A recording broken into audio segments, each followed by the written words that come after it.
नमस्कार दोस्तों, आइए जानते हैं आज राजस्थान की बड़ी खबरें। आज की पहली खबर है हाई कोर्ट ने स्टेनोग्राफर भर्ती पर लगाई रोक। राजस्थान हाई कोर्ट ने प्रक्रियाधीन स्टेनोग्राफर निजी सहायक ग्रेड 2 सीधी भर्ती पर रोक लगा। न्यायाधीश अशोक कुमार जैन ने दिनेश शर्मा व अन्य की याचिका पर यह आदेश। साथ ही टाइपिंग की गलतियों में 5% की अतिरिक्त छूट देकर नियुक्ति करने के मामले में कर्मचारी चयन बोर्ड से जवाब तलब किया। अब इस मामले में 24 नवंबर को सुनवाई होगी। प्रार्थी पक्ष की ओर से राजस्थान हाई कोर्ट को बताया गया कि फरवरी 2024 में 400 से अधिक पदों के लिए स्टेनोग्राफर निजी सहायक ग्रेड 2 सीधी भर्ती परीक्षा आयोजित हुई। चयन के लिए टाइपिंग में 20% तक गलतियों की छूट होती है और पात्र अभ्यर्थी नहीं मिलने पर 5% की अतिरिक्त छूट दिए जाने का प्रावधान है। तो एग्रो बिजनेस की राह पर बढ़ने का मौका राज्य के किसानों के लिए अब खेती के साथ साथ प्रसंस्करण और मूल्य संवर्धन के क्षेत्र में भी नए अवसर खुल गए हैं। राष्ट्रीय बागवानी मिशन के तहत अब किसान cold storage of pack house स्थापित करने पर 35 से 50% तक का अनुदान प्राप्त कर सकेंगे। इससे किसान न केवल अपनी उपज को लंबे समय तक सुरक्षित रख पाएंगे, बल्कि फलों व सब्जियों से जूस, मुरब्बा, अचार और अन्य उत्पाद तैयार कर अतिरिक्त आय भी अर्जित कर सकेंगे। उद्यान विभाग के अनुसार किसान cold storage, pack house, farm pack house या इंटीग्रेटेड पैक हाउस जैसी इकाइयां स्थापित कर सकते हैं। इन परियोजनाओं पर विभाग की ओर से अनुदान की सुविधा दी जाएगी। किसान अपनी उद्यानिकी फसलों को लंबे समय तक स्टोर कर बाजार में बेहतर मूल्य प्राप्त कर सकेंगे। इससे किसान खेती के साथ एग्रो बिजनेस की दिशा में कदम बढ़ा सकेंगे। पाड़ा के 13 ब्लॉक शिक्षा अधिकारियों को कारण बताओ नोटिस। प्रधानमंत्री पोषण मिड डे मील योजना के तहत राज्य सिम्स पोर्टल पर जानकारी दर्ज करने में लापरवाही बरतने पर मिड डे मील आयुक्त ने प्रदेश के जिला शिक्षा अधिकारियों को फटकार लगाई है। प्रदेश के 41 जिलों से ली गई रिपोर्ट के आधार 87.57% स्टाफ, 66.94% छात्र उपस्थित पाए गए हैं, जबकि मिड डे मील के तहत 69.92% की रिपोर्ट ही दर्ज हो सकी है। शिक्षा विभाग की ओर से जारी रिपोर्ट में यह खुलासा हुआ है। इसके तहत जिला शिक्षा अधिकारी रामेश्वर लाल बाल्दी ने जिले के 13 ब्लॉक शिक्षा अधिकारियों को कारण बताओ नोटिस जारी किए हैं। रिपोर्ट के अनुसार जिले के 2718 विद्यालयों में से 1951 विद्यालयों ने ही रिपोर्टिंग की है, जबकि 767 से अधिक स्कूलों ने रिपोर्ट नहीं भेजा है।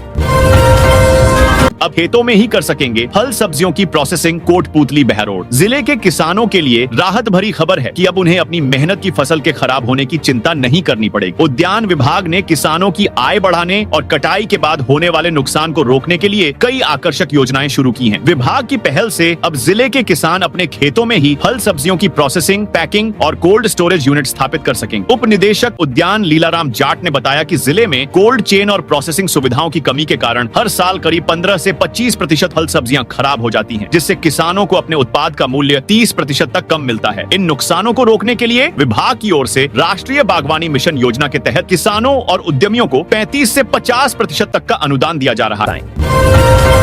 सेंटर में अब दूसरी यूनिट बंद करने की तैयारी। जयपुर के एसएमएस ट्रोमा सेंटर में अब केवल ट्रोमा दुर्घटना वाले मरीजों को ही प्राथमिकता दी जाएगी। एसएमएस प्रशासन यहां संचालित होने वाली दूसरी यूनिट्स को अब बंद करने पर विचार कर रहे हैं। एसएमएस ट्रोमा सेंटर के बेड पर कई मरीज ओपीडी से आकर भर्ती होते हैं और लंबे समय तक भर्ती रहते हैं। इन मरीजों को अब एसएमएस ट्रोमा सेंटर में भर्ती नहीं किया जाता है।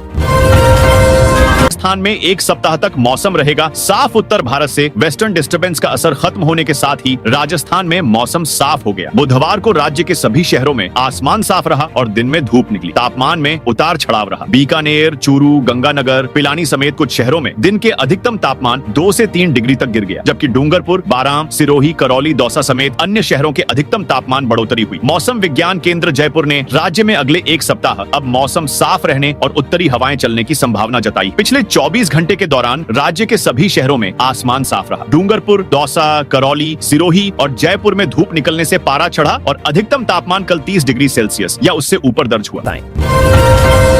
सीएम धामी ने किया प्रवासी सम्मेलन का शुभारंभ। उत्तराखंड राज्य स्थापना की रजत जयंती के अवसर पर दून यूनिवर्सिटी में आयोजित प्रवासी उत्तराखंड सम्मेलन का शुभारंभ मुख्यमंत्री पुष्कर सिंह धामी ने किया। देश के 11 राज्यों से बड़ी संख्या में प्रवासी उत्तराखंडी इस कार्यक्रम में शामिल हुए। दिल्ली के डिप्टी स्पीकर मोहन सिंह बिष्ट और राजस्थान के मुख्य सचिव सुधांश पंत भी मौजूद रहे। सम्मेलन में कुल 290 से अधिक प्रवासियों ने पंजीकरण कराया, जिसमें से करीब 200 प्रवासी उत्तराखंडी सम्मेलन में पहुंचे। इनमें राजनीति, कला जगत और बड़े ब्यूरोक्रेट शामिल थे। प्रवासी उत्तराखंड वासियों ने राज्य के 25 साल के विकास सफर पर खुशी जाहिर की और अपने अनुभव साझा किए। कई प्रवासी अपने गांवों को गोद लेकर विकास कार्यों में सक्रिय भागीदारी देने की प्रतिबद्धता भी लेकर आए।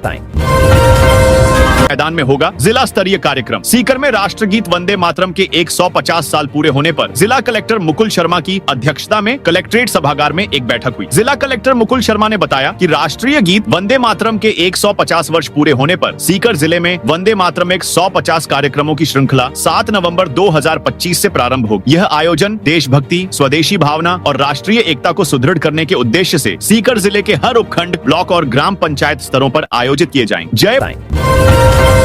भी हर दिन 1000 से अधिक चालान। लगातार हो रही सड़क दुर्घटनाओं पर लगाम लगाने के लिए ट्रैफिक पुलिस ने तेज गति से वाहन चलाने वालों पर सख्ती कर दी है। शहर में 60 किलोमीटर प्रति घंटा से अधिक रफ्तार से कार या बाइक चलाने वालों पर पुलिस FIR दर्ज कराएगी और वाहन जब्त करेगी। ये मुकदमे वाहन नंबर के आधार पर दर्ज किए जाएंगे। फिलहाल अभी ओवर स्पीडिंग में सिर्फ चालान किया जाता है। हर दिन 1000 से अधिक वाहनों के चालान ओवर स्पीडिंग में किए जा रहे हैं।